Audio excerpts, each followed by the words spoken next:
So let's look first at the European Union CE mark.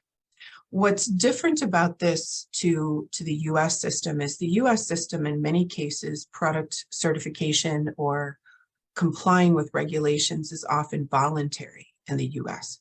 And there's not it's not enforced that you have to comply with a lot of US regulations.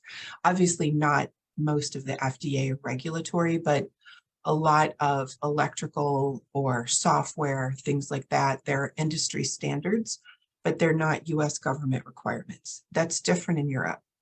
They have more government requirements for more products. However, it's not the most complicated system because you don't apply for certification.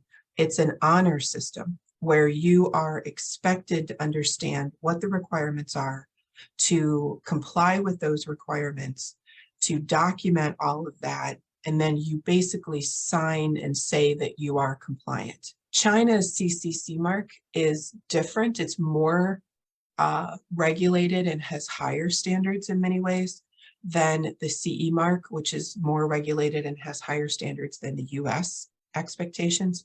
So in China, you do have to send in an application and your design files, and you have to prove that you've considered the safety requirements and design requirements for whatever that product is.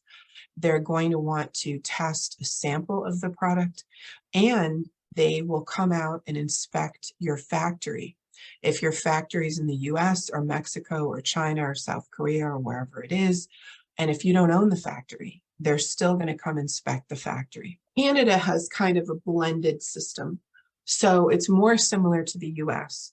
There are some forms of compliance that may be recognized in Canada, UL, as you can see here on the right, and there are others, the CSA, which is the Canadian standard system, that also might be recognized in the US.